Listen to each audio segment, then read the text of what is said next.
तो इस रोमांचक कहानी की शुरुआत होती है एक कैफे को दिखाते हुए जो सुनसान इलाके के एकदम बीचों बीच था। वहाँ पर सिर्फ लोकल लोग आया करते थे, लेकिन वो कुछ छुपा रहे होते हैं। अब हमें उसी कैफे के अंदर 4 टूरिस्ट आते हुए दिखाई जाते हैं, जिनके अंदर 2 मेल और 2 फीमेल थी। वो लड़के तो उन दोनों लड़कियों के बॉयफ्रेंड्स थे, पर फिलहाल के लिए वो दोनों वॉशरूम में चले जाते हैं। अब हमें पता चला कि टोपी वाला आदमी का नाम माइक है और दूसरे का नाम ग्रेग है। एक्चुअल में वो इतनी दूर अपनी कार में बैठकर आए थे ताकि वो एक जगह पर लाइव शो अटेंड कर सके। उन्हें इस तरीके से घूमना फिरना बहुत ज्यादा पसंद था, पर उन्हें क्या पता कि जिस जगह पर वो लोग आ चुके हैं वहाँ पर कुछ ऐसी खौफनाक चीजें होती हैं जिससे सिटीजन भी बहुत ज्यादा डरते थे। ग्रेग और माइक अब अपना मन बना चुके होते हैं वहाँ पर जाकर लाइव शो अटेंड करने के लिए, इसलिए वो बाहर आकर कुछ खाने पीने लगे। माइक की गर्लफ्रेंड जूली होती है और ग्रेग की गर्लफ्रेंड सैरा, दोनों अपनी रिलेशनशिप से बहुत ज्यादा खुश लग रहे थे। फिलहाल के लिए जूली मैप पर उस लाइव शो का लोकेशन ट्रेस करती है और कैफे के स्टाफ से एक शॉर्टकट लोकेशन मांगती है कि हम जल्द से जल्द यहाँ पहुँच जाएं। एक स्टाफ को तो नहीं पता चलता, लेकिन जब एक टकले आदमी को वहाँ पर दिखाया जाता है तो पहले तो वो रास्ता बताने में बिजी हो जाता है,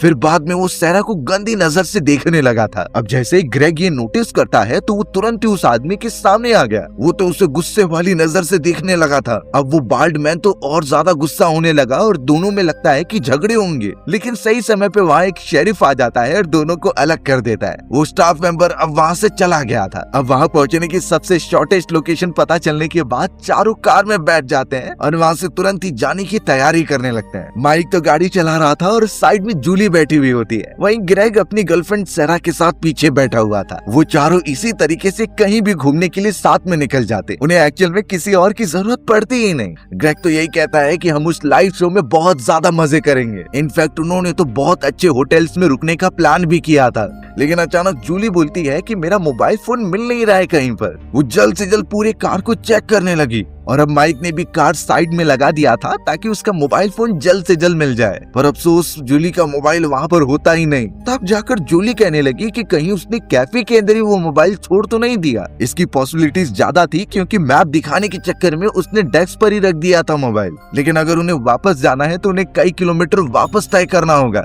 इससे अच्छा सैरा ने आइडिया दिया कि हम उसके मोबाइल पर कॉल करके देखें और जो भी स्टाफ मेंबर उसे उठाएगा उसे उनके पास रखने के लिए कहें। जल्द से जल्द अब वो सब जूली के मोबाइल पर कांटेक्ट करने लगे। तभी जूली के मोबाइल से कोई दूसरा स्टाफ मेंबर कॉल उठाता है और जब सैरा और जूली ने उसे समझाया कि हमारा मोबाइल छूट गया था तो वो आदमी तो सबसे पहले उनका लोकेशन पूछता है और फिर कहता है कि मेरा घर वहीं आसपास ही है, तो अगर तुम चाहो तो मेरे घर आकर फोन कलेक्ट कर सकते हो। ये सारी बातें जब सभी को पता चली तो वो खुश हो जाते हैं कि उन्हें डबल मेहनत नहीं करनी पड़ेगी। जल्द से जल्द वो कार में बैठते हैं और दिए गए लोकेशन की तरफ जाने लगते हैं। कुछ देर तक तो उन्हें सिर्फ खुला इलाका दिखाई दे रहा था, लेकिन फिर बाद में वो एक छोटे से टाउन के अंदर पहुंच जाते हैं जहाँ पर बहुत ही अच्छे घर बनाए गए थे। लेकिन चौंकाने वाली बात ये होती है कि अब तक उन्हें कोई भी सिटीजन दिखाई नहीं दिया। जैसे लग रहा था कि सब अपने घर के अंदर ही बंद हो गए। उस टाउन में जाकर जब सभी कार से उतर रहे थे तो पता चला उनके मोबाइल में कोई नेटवर्क ही नहीं है। दिए गए लोकेशन को उन्होंने पहले देख लिया था, इसीलिए वो उस घर के सामने चले गए और उसका वेट करने लगे। कई देर तक इंतजार करने के बाद भी वो आदमी नहीं आया था। अब तो यहाँ रात भी हो गई थी, जिससे सभी थक गए होते हैं। तब जाकर माइक ने कहा कि वो जो भी स्टाफ मेंबर होगा शायद वो चोर हो सकता है और उसने जानबूझकर हमें गुमराह किया है ताकि हम कैफे में ना जाए। हो सकता है कि हमें अपना मोबाइल कभी मिलेगा ही नहीं।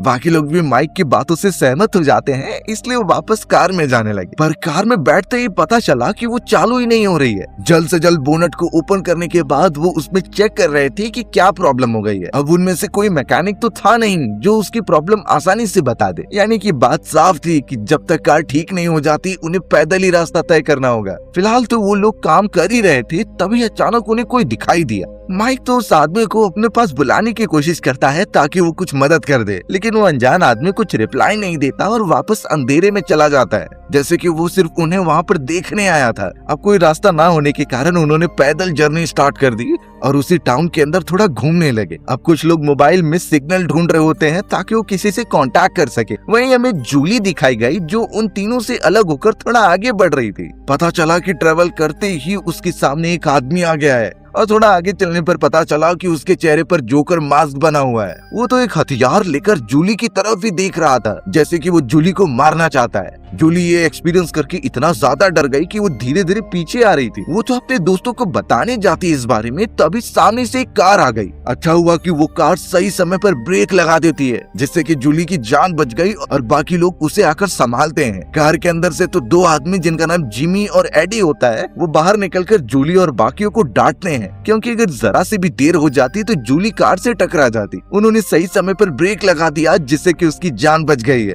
सभी उन दोनों आदमियों से माफी मांगते हैं, लेकिन जूली इतना डरी हुई थी और वो बार बार कहती है कि वहाँ पर कोई तो था जिसका चेहरा बड़ा अजीब होता है और वो मुझे मारने की कोशिश करने आने वाला था। लेकिन अब उस जगह पर कोई भी नहीं होता, यानी कि वो क्लाउन गायब हो चुका है। सभी को लगा कि जूली डर के मारे कुछ भी देख रही है, इसलिए कोई भरोसा नहीं करता और वो सब तो मोबाइल सिग्नल ढूंढने में ही बिजी हो गए थे।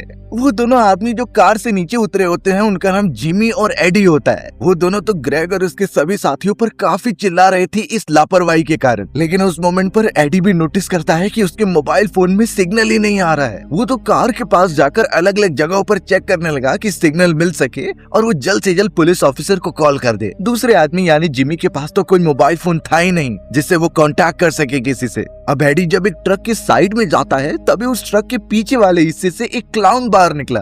उस क्लाउन का चेहरा काफी अजीब लग रहा होता है और उसने एक हथियार की मदद से सीधा एडी के चेहरे पर हमला कर दिया। बेचारा एडी काफी ज्यादा तड़पकर वहीं पर गिर गया होता है और अब वो क्लाउन बिना किसी से डरे उस हथियार से एडी को मारने लगता है। बाकी सारे लोग ये देखकर काफी डर गए थे और वो पीछे आ जाते हैं। किसी में भी इतनी हिम्मत नहीं थी कि वो एडी को बचा सके, यहाँ तक कि उसके बेस्ट फ्रेंड जिमी की भी, क्योंकि वो क्लाउन भले ही नॉर्मल दिख रहा होता है, लेकिन उसका चेहरा और बिहेवियर एकदम साइको जैसा था। थोड़ी ही देर के अंदर वहाँ पर एक और क्लाउन की एंट्री होती है जो उससे भी पतला और नॉर्मल था, लेकिन उसके बाल और इंटेंशन इतने खराब दिख रहे होते हैं जैसे कि वो किसी को भी छोड़ने नहीं वाला। उसने सबसे पहले नीचे पड़ी हुई एडी के ऊपर कई सारे फ्यूज डाल दिए और फिर उसके ऊपर बिना सोचे समझे आग लगा दी। इन सारे लोगों के आंखों के सामने एडी जलकर मरने लगा। जिमी भी इससे एकदम शॉक में हो जाता है और अब फिलहाल वो सब यहाँ से भागने लगे थे। वो नहीं चाहते कि एडी की तरह उनकी भी हालत हो। माइक और ग्रेग्स तो अपनी गर्लफ्रेंड्स को लेकर वहाँ से भागने लगे होते हैं सुनसान एरिया में। एक जगह पहुँचते ही माइक ने डिसाइड किया कि वो जिमी के साथ जाकर कोई ट्रेलर ढूंढेगा जिसके अंदर छुपने की जगह हो सकती है। वो दोनों तुरंत ही दूसरी तरफ चले जाते हैं और एक अच्छी जगह मिलने के बाद वो ग्रेग, जूली और सेरा को बुला रहे थे।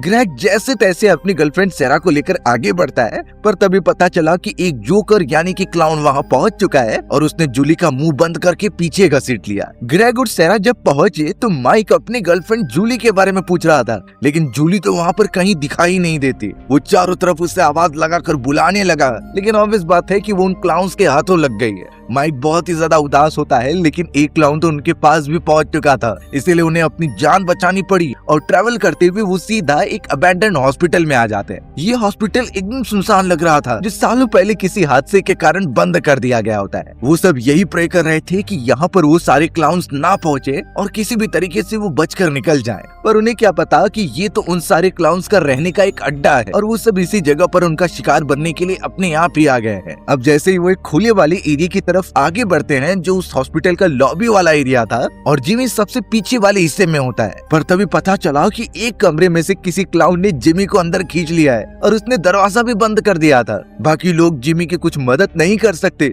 और अब वो आगे बढ़ने लगते हैं। हमें तो जिमी ही दिखाई दिया जिसके सामने वही क्लाउन था जिसने उसके फ्रेंड एडी को मारा होता है। सबसे पहले तो जिमी उसके सामने ऐसा दिखा रहा था कि वो उससे बिल्कुल डरता नहीं, अगर वो उसके पास आएगा तो वो उसे मार देगा, लेकिन क्लाउन के अंदर जरा भी डर नहीं था। उसके हाथ में जो हथियार होता है उससे सबसे पहले वो जिमी के सर पर वार करता है और फिर निकालकर उसके बॉडी को चीरने लग जाता है। यानी उन सारे क्लाउन्स ने जिमी और एडी दोनों को ही खत्म कर दिया है। पता चला कि वो दूसरा वाला क्लाउन भी पहुंच गया था, जिसे देखकर ग्रेग, माइक और सेरा तुरंत ही भागने लगे। माइक तो दूसरी तरफ चला गया होता है और वहीं ग्रेग अपनी गर्लफ्रेंड सेरा को लेकर ऊपर की तरफ बढ़ रहा था। लगातार ट्रेवल करते हुए आखिरकार वो हॉस्पिटल के टेरेस वाले इलाके पर पहुंच गए। उन्हें लग रहा था कि यहाँ पर वो सेफ रहेंगे, लेकिन ये सारी उनकी एक गलतफहमी थी, क्योंकि उस क्लाउन ने तो तुरंत ही सेरा को पकड़ लिया और खींच कर लेकर जाने लगा। लेकिन ग्रेग इस तरीके से अपनी गर्लफ्रेंड को मरने नहीं दे सकता था, क्योंकि उसके गर्लफ्रेंड का दिल बहुत बड़ा है और वो उसे बहुत पसंद भी करता है। तुरंत ही वो क्लाउन के ऊपर कूद गया और उसे मारने की कोशिश करने लगा।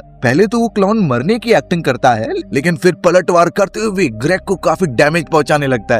इनफैक्ट वो तो ग्रेग को आगे घसीटते हुए ऊपर से नीचे गिराने वाला था, लेकिन अच्छी बात हुई कि सही समय पर सेरा ने उसका ही हथियार उठाया और सीधा उस क्लाउन के सर पर दे मारा। क्लाउन बहुत ही ज्यादा घायल होकर नीचे गिर जाता है। फिर ग्रेग ने वो हथियार लिया और अब उस क्लाउन की तरफ बढ़ने लगा ताकि उसे मजा चखा सके। ग्रेग को इतना ज्यादा गुस्सा आता है कि उसने हथियार उठाकर क्लाउन के सर पर बार बार मारना स्टार्ट किया। वो इतनी बुरी तरीके से उसे खत्म कर देता है कि वो क्लाउन उठ नहीं पाता। पीछे सेरा ये सारी चीजें देखकर काफी ज्यादा डर रही थी, पर उसे भी पता चल गया था कि अपनी जान बचाने के लिए इतना तो करना ही होगा। थोड़ी देर में ही ग्रेग उस मरे हुए क्लाउन की तलाशी लेने लगता है और उसे एक्चुअल में उसकी जेब से जूली का मोबाइल फोन मिला था जो कैफे में छूट गया होता है। ग्रेग की नजर उस क्लाउन के हाथ पर बनी एक टैटू पर भी जाती है, जैसा सेम टू सेम उसने कैफे के अंदर एक स्टाफ मेंबर के हाथ पर देखा था। इससे ये बात क्लियर हो गई कि वो सारे लोग स्टाफ मेंबर्स ही हैं और शुरुआत से ही वो पीछा कर रहे हैं हमारा।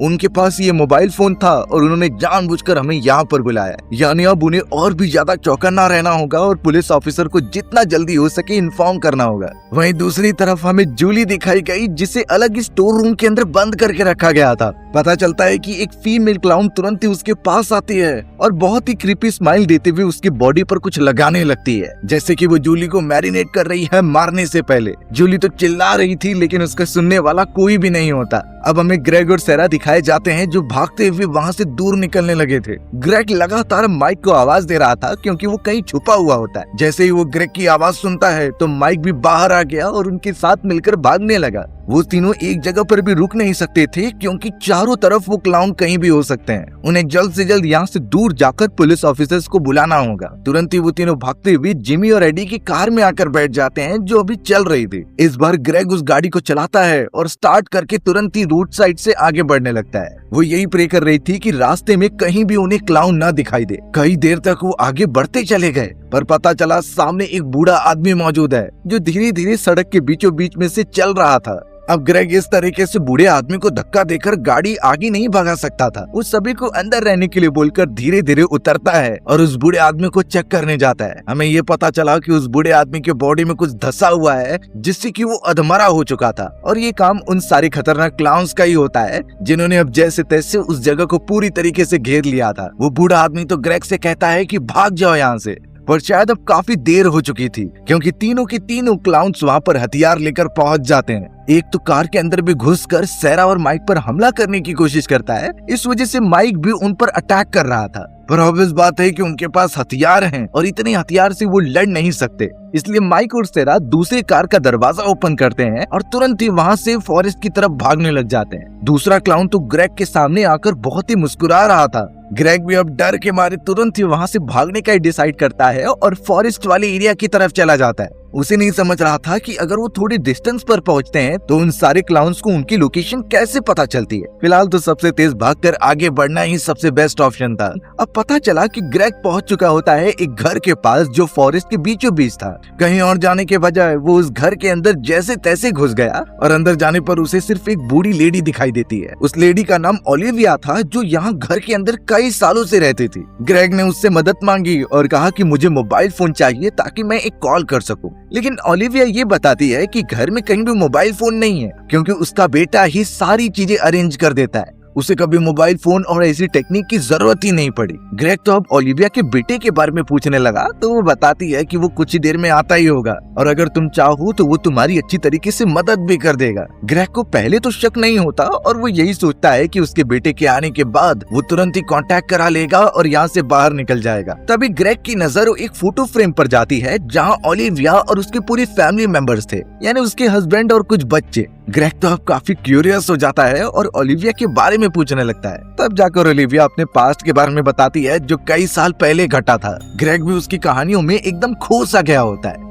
ओलिविया उस कहानी के अंदर एक घर के बारे में बताती है जहाँ पर दो बच्चे एक बेबी सिटर के साथ मौजूद थे। एक्चुअल में उन दोनों की मदर पागल हो चुकी थी और उसका इलाज हॉस्पिटल में चल रहा था। वहीं उनके फादर किसी काम के सिलसिले में आउट ऑफ टाउन गए होते हैं, इसलिए पूरी जिम्मेदारी उन दोनों बच्चों की उस बेबी सिटर के पास थी। वो बेबी सिटर उन्हें अपने बच्चों की तरह ट्रीट करती और काफी सारी कहानियां सुनाती। लेकिन उसे क्या पता कि ये घर एकदम से स्ट्रेंज है जिसमें शायद उसकी जान जाने का भी खतरा मौजूद हो सकता था। जैसे तैसे अब वो एक रात उन दोनों बच्चों को कहानी सुनाकर उन्हें सोने के लिए कह देती है। दोनों बच्चों ने अच्छी तरीके से ब्रश किया और अपने अपने कमरे में चले गए। अब वो बेबी सिटर भी फ्रेश होने के बाद अपने कमरे में जाती है ताकि वो आराम कर सके, लेकिन तभी अचानक उसे कुछ तो महसूस होने लगा, ऐसा जैसे कि इस कमरे में उनके अलावा कोई और भी मौजूद है। तभी अचानक एक कॉल आता है जो अननोन नंबर से था। जैसे ही बेबी सिटर ने उसे उठाया और सुना कि आखिरकार कौन बोल रहा है, तो पता चला ये हॉस्पिटल के कुछ डॉक्टर्स हैं जो इन्फॉर्म कर रहे थे कि उन बच्चों की मदर जो पागल खाने में भर्ती थी वो अचानक वहाँ से भाग चुकी है। उसने तो कई डॉक्टर और नर्सेस की भी जान ले ली है और अब आगे आने वाले समय में वो किसे मारेगी कुछ अंदाजा नहीं। वो बेबी सिटर कुछ समझ नहीं पाती कि इसका मतलब क्या है। अगर वो उन बच्चों की पागल मदर वहाँ से भागी है तो वो जरूर कहीं और ही जाएगी, इसलिए बेबी सिटर बिना कुछ सोचे समझे उस बात को टाल देती है। तभी अचानक पता चला कि सामने की तरफ उस पागल औरत का बच्चा मौजूद है जिसने कि एक क्लाउन का ड्रेस पहना हुआ था। वो बच्चे ने सारी बातें सुन ली होती हैं और वो तो बेबी सिटर को काफी गुस्से वाली नजर से देख रहा था। सिर्फ इतना ही नहीं, वो जब उस बच्चे को पूछती है कि क्या प्रॉब्लम हो गई तो वो कुछ बताता ही नहीं और सीधा ऊपर की तरफ भागने लगा। साथ ही साथ वो बहुत ज्यादा रो रहा था जैसे किसी ने उसे हर्ट कर दिया हो। अब बेबी सिटर जैसे ही ऊपर की तरफ उसके कमरे में जाती है ताकि वो उस बच्चे को संभाल ले, पर जैसे ही उसने दरवाजा खोला किसी ने चाकू उसके पेट में घुसा दिया था। वो इतने बुरी तरीके से बेबी सिटर को खत्म कर देता है कि उसे चांस ही नहीं मिला अपने आपको बचाने का। और उस मोमेंट पर हमें पता चला कि उन बच्चों की पागल मदर वापस आ चुकी है और वो कोई और नहीं बल्कि ओलिविया ही थी। ओलिविया उस समय पर होश में ही नहीं होती और जो भी सामने आता उसे मारते जाती। सिर्फ इतना ही नहीं, जैसे जैसे समय बीतता चला गया उसका बेटा और उसकी बेटी दोनों ही उसकी जैसे बन गए, यानी कि साइको, और जिन्हें लोगों को मारने में मजा आता था। हमें जो बड़े बालों वाला क्लाउन दिखाया जाता है वो ये लड़का है और जो फीमेल क्लाउन दिखाई गई थी वो उसकी छोटी बेटी होती है। तब से लेकर आज तक वो आसपास जितने भी लोग दिखाई देते हैं उन्हें बड़ी बुरी तरीके से मार देते हैं जिससे उन्हें मजा आता और ये सिलसिला आज तक जारी है। ओलिविया को पता नहीं क्यों उसके बच्चे जब किसी को मारते हैं तो बहुत ज्यादा खुशी मिलती है। सिर्फ इतना ही नहीं, ओलिविया ने तो कई साल पहले जब वो हॉस्पिटल से भागी थी तो उसने अपने हस्बैंड को भी जान से मार दिया था, क्योंकि उसके हस्बैंड का एक्चुअल में अफेयर चल रहा होता है और इस बारे में उसे पता चल गया था। ओलिविया फिर इस फॉरेस्ट वाले घर के अंदर आ गई और तब से यहीं पर रह रही है, यानी वो सारे ऑफिसर्स उसे कभी ढूंढ ही नहीं पाए। इतने सालों से उस टाउन में रहने के कारण उनके बेटे और बेटियां इसी तरीके से लोगों को चोट पहुंचाने लगते, लेकिन अब सब कुछ नॉर्मल हो चुका है क्योंकि अब वो लोगों से छुपकर उन पर हमला करते हैं जिससे कि किसी को खबर नहीं मिल सकती। ग्रेग जो ये सारी बातें सुन रहा था वो तो सच में डरने लगा और अब अचानक घर के अंदर कुछ आवाज आती है। खिड़की वाले इलाके से देखने के बाद पता चला कि उसका वही क्लाउन बेटा घर के अंदर आ रहा है और अगर उसने ग्रेग को देख लिया तो वो तुरंत ही मार देगा उसे, इसलिए ग्रेग पीछे वाले रास्ते से भागने की कोशिश करता है। वहीं दूसरी तरफ माइक सेरा के साथ मौजूद थी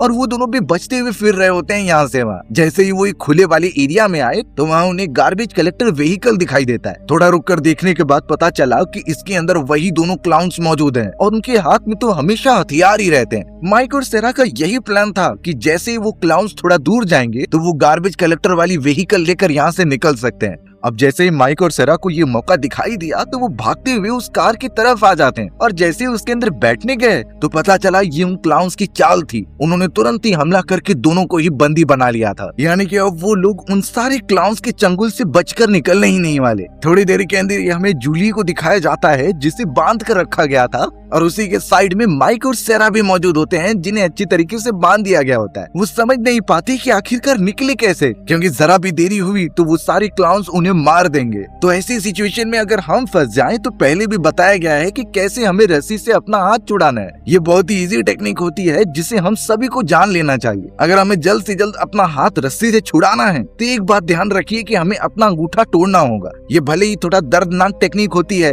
लेकिन इससे हमारे हाथ का पैरामीटर थोड़ा छोटा हो जाएगा और हम अपने हाथों को आसानी से रस्सी से निकाल सकते हैं। फिर भी अगर आपको ये दर्दनाक तरीका नहीं अपनाना है तो कई और तरीके भी आते हैं, जैसे कि बांधे गए रस्सी के नॉट को एकदम ढीला कर देना है। इसके लिए हमें अपने हाथों के मूवमेंट को ऊपर नीचे करना होगा और लगातार जो टाइटनेस उस रोप की बनी हुई है उसे इतना ढीला करना है कि उसका नॉट कुछ काम का ही ना रह जाए। और अगर फिर भी कुछ नहीं होता तो हमें कुछ नुकीले पत्थर या फिर कोई चीज लेनी है जिससे धीरे धीरे उस रस्सी को एक ही जगह पर काटते रहना है और इससे हो सकता है कि आप आसानी से बाहर निकल जाओ। पर यहाँ फिर भी अगर कुछ काम नहीं बनता तो आप खड़े होने की कोशिश कीजिए। इससे होगा ये कि लकड़ी और जिस चीज से बांधा गया था उस रस्सी को, उसके अंदर फ्रिक्शन क्रिएट होगा और वो बहुत तेजी से कटने लगेगी। ये सबसे सेफेस्ट ऑप्शन है उस चंगुल से बाहर निकलने का। पर लगता नहीं कि माइक, सैरा और जूली इससे निकल पाएंगे, क्योंकि सामने अब वो सारे क्लाउन्स आ चुके थे। उनका इंटेंशन कुछ अच्छे नहीं लग रहे थे और ऐसा प्रतीत होता है कि शायद वो एक एक करके सभी को मार ही देंगे। थोड़ी देर में अब हमें वहाँ पर एक पुलिस ऑफिसर दिखाया गया जो जूली के सामने आता है। जूली जैसे ही उसे देखती है तो वो बहुत ही ज्यादा चिल्लाने लगी थी। ये इसलिए क्योंकि ये वही ऑफिसर होता है जो उन्हें कैफे में मिला था और उसने ये डेस्टिनेशन तक पहुँचने का शॉर्टेस्ट रास्ता बताया था। एक तरीके से वो पुलिस ऑफिसर इन सारे क्लाउन से जुड़ा हुआ है और यही रीजन था कि इन क्लाउन्स के ऊपर अभी तक कोई लीगल एक्शन नहीं हुए। ऑफिसर उन्हें हर एक चीजों से बचा लेता। अब ऑफिसर तो जूली को मारने लग जाता है और उसकी गलत नजर जूली पर पड़ चुकी थी। वो तो जूली के साथ गलत काम करना चाहता था, लेकिन जूली जिस तरीके से चिल्ला रही थी, एक क्लाउन को बहुत ज्यादा गुस्सा आने लगा। वो सीधा एक रॉड उठाकर जूली के गले पर मारकर उसे खत्म कर देता है, यानी कि जूली अब मर गई है। सारे क्लाउन्स इस पर खुश हो रहे थे और वहीं माइक और सैरा चिल्लाते रहते हैं। वो ऑफिसर अब काफी गुस्सा हो रहा था क्योंकि उसके पूछे बिना क्लाउन ने जूली को क्यों मार दिया। बाकी सारे क्लाउन अब जूली की बॉडी को लेकर जा रहे होते हैं। वहीं ऑफिसर लगातार ओलिविया के बेटे यानी कि क्लाउन के ऊपर चिल्ला रहा था। उस क्लाउन को ये बात बिल्कुल पसंद नहीं आती और उसने अपना एक रॉड से तुरंत ही पुलिस ऑफिसर को भी मार दिया, यानी कि ऑफिसर को अपने गलत कामों की सजा मिल ही गई। लेकिन लगता नहीं कि इन क्लाउन्स को रोकने के लिए कोई यहाँ पर आएगा। ओलिविया का बेटा यानी वो खतरनाक क्लाउन आग के पास ही जाकर खड़ा हो गया था और सैरा उससे लगातार देखती जा रही थी, जैसे अगर मौका मिले तो वो उसे मार ही देगी। पर अच्छी बात हुई कि ग्रेग अभी भी जिंदा था और वो जैसे तैसे माइक और सैरा को छुड़ाता है। लेकिन कुछ आवाज होने के कारण वो क्लाउन वहाँ पर आ गए थे और उन्होंने ग्रेग और सैरा को देख लिया था। ग्रेग और सैरा तुरंत ही अपनी जान बचाकर वहाँ से भागने लगते हैं, लेकिन माइक उस बीच फंस गया था। माइक ने पूरी कोशिश की कि सामने जो भी आ रहा है उसे खत्म कर दे। एक क्लाउन को तो उसने पूरी तरीके से मार भी दिया था, लेकिन बाकी सारे भी वही पहुँच गए होते हैं और एक चाकू की मदद से वो माइक को घायल कर देते हैं। वहाँ दूसरी तरफ ग्रेग और सैरा बिल्कुल रुक ही नहीं रहे थे, क्योंकि अगर माइक के लिए अगर वो वेट करेंगे तो उनकी भी जान को खतरा हो जाएगा। ट्रेवल करते हुए वो उस गार्बेज ट्रक के पास आ गए जो कि उन क्लाउन्स का ही होता है। अब वो जैसे ही दोनों उसके अंदर बैठकर गाड़ी चालू करने की कोशिश करते हैं, तभी दोनों ही क्लाउन्स दरवाजा ओपन करके उन्हें पकड़ने लगे। मोटा वाला क्लाउन तो सैरा का गला पकड़ लेता है और वहीं ओलिविया का बेटा तो ग्रेग को पकड़कर खींच रहा था। लगता नहीं कि वो दोनों बचने वाले हैं, पर अचानक माइक पीछे से आया जो अभी भी जिंदा था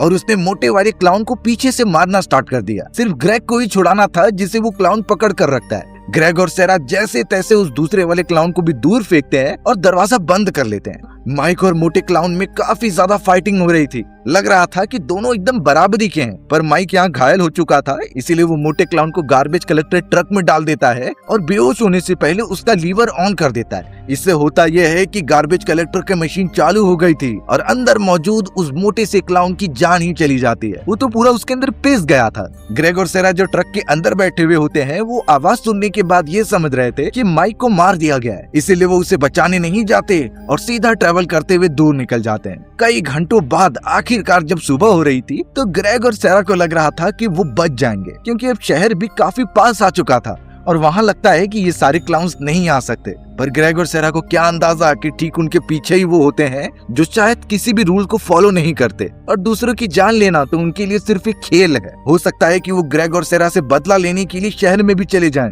तब का सीन तो बहुत ही ज्यादा डरावना होगा। पर फिलहाल के लिए हमारी कहानी यहीं खत्म हो जाती है। सो व्यूअर्स, अगर आपको मेरा नरेशन 1% भी अच्छा लगा होगा ना, तो वीडियो को लाइक एंड चैनल को सब्सक्राइब जरूर कर देना। मिलते हैं इसी तरीके की कहानियों में, तब तक के लिए बाय बाय।